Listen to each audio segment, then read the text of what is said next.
32장 유다왕 시드기야 10년에 예레미야가 하나님께 받은 메시지다. 느부갓네살 18년이 되던 해다. 이때 바빌론 왕의 군대가 예루살렘을 포위했다. 예레미야는 왕궁 감옥에 갇혀 있었다.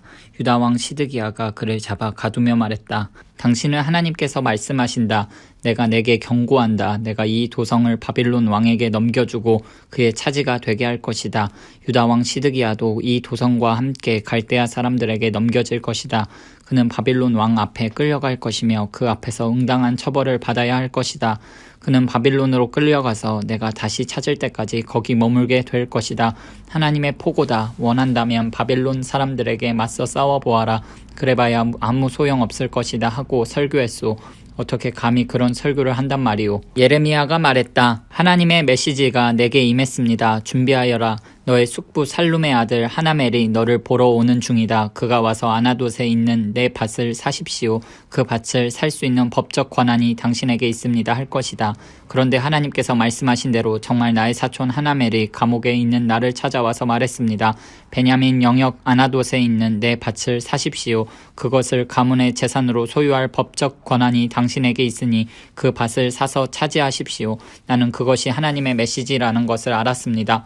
그래서 사촌 하나멜의 소유였던 그 밭을 샀습니다. 나는 그에게 은 17세겔을 지불했습니다. 그리고 필요한 절차를 모두 밟았습니다. 증인들 앞에서 매매 계약서를 작성하고 봉인했으며 저울에 돈의 무게를 달았습니다. 그러고 나서 구매 증서들, 계약 내용과 조건이 적힌 봉인된 문서와 봉인되지 않은 문서를 마세야의 손자요 네리야의 아들인 바룩에게 주었습니다.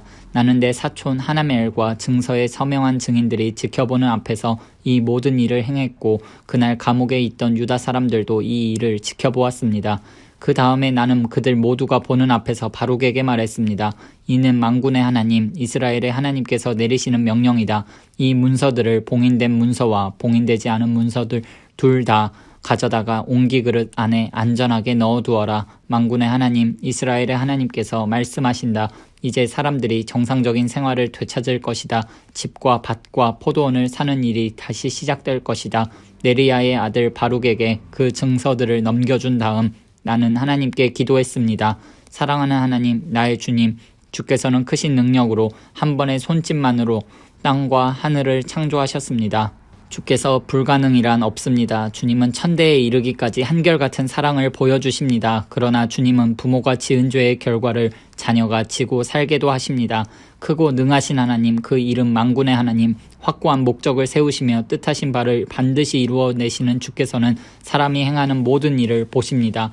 그들이 살아온 길과 행한 일에 따라 합당하게 다루십니다. 주께서는 이집트에서 표징과 기적을 행하셨고 바로 이 순간까지도 여기 이스라엘과 다른 모든 곳에서 그 같은 일을 행하고 계십니다. 주께서는 스스로 이름을 떨치셨으며 그 명예는 결코 실추되는 법이 없습니다. 주께서는 표징과 기적들로 한 번의 손짓만으로 주의 백성을 이집트에서 구해내셨습니다.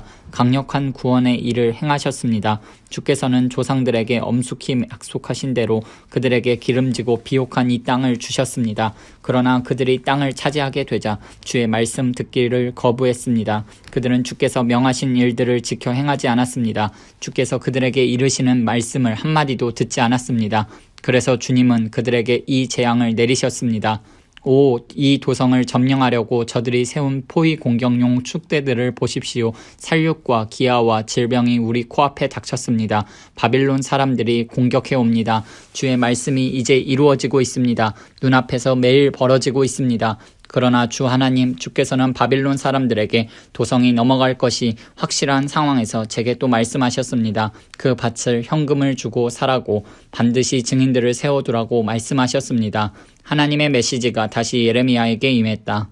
깨어 있어라. 나는 하나님이다. 살아있는 모든 것의 하나님이다. 내가 할 수 없는 일이 무엇이겠느냐. 그러니 하나님의 메시지에 귀 기울여라. 내가 분명히 이 도성을 바빌론 사람들과 바빌론 왕 느부갓네살에게 넘겨줄 것이다. 그가 이 도성을 점령할 것이다. 갈대아 사람들이 쳐들어와 이 도성을 불태울 것이다. 지붕 위에서 바알에게 제물을 바치고 수도 없이 많은 우상숭배로 나를 경록해 한 자들의 집이 모두 불탈 것이다. 그들이 나를 노하게 한 것이 이번이 처음은 아니다. 이스라엘과 유다 백성은 이미 오래전부터 그렇게 해왔다. 내가 혐오하는 악을 행하여 나를 진노케 했다. 하나님의 포고다. 이 성읍은 처음 건설된 날부터 나를 진노케 했고 나는 참을 만큼 참았다. 그러나 이제는 그것을 멸하려고 한다.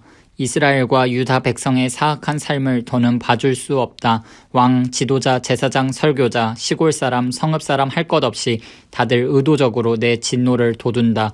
그들에게 사는 길을 가르치려고 그토록 애썼건만 그들은 내게 등을 돌렸다. 내 얼굴도 보지 않는다. 그들은 귀 기울여 듣지 않고 가르침 받기를 거절했다. 그들은 나를 높이려고 세운 성전 안에 역겨운 신상과 여신상들을 두기까지 했다. 극악무도한 신성모독이다.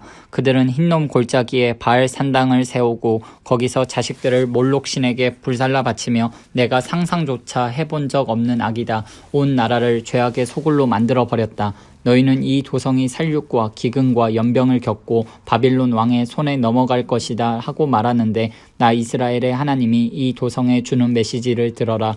두고 보아라. 내가 경노하여 그들을 여러 나라로 쫓아내겠지만 언젠가 다시 모아들일 것이다. 그렇다. 그들을 다시 이곳으로 데려와서 평화롭게 살게 할 것이다. 그들은 나의 백성이 되고 나는 그들의 하나님이 될 것이다. 그들이 한 마음으로 나를 높이게 하여 그들뿐 아니라 그 후손들도 복된 삶을 살게 할 것이다. 내가 그들과 영원한 언약을 맺어 어떤 일이 있더라도 그들 곁을 지키며 그들을 보호할 것이다. 나는 그들이 한 마음과 한 뜻으로 나를 늘 존귀히 여기게 하여 내게 등을 돌릴 생각조차 못하게 만들 것이다. 내가 참으로 그들을 기뻐하리라. 참으로 기꺼이 좋은 것을 그들에게 베풀리라. 내가 온 마음을 다해 그들을 이 나라에 심을 것이며 이곳에서 그들을 지키리라. 그렇다. 이는 하나님의 메시지다. 내가 분명히 이 백성에게 엄청난 재앙을 내리겠지만 놀라운 번영도 가져올 것이다. 내가 약속한다. 이 나라에서 밭을 사고 파는 일이 재개될 것이다.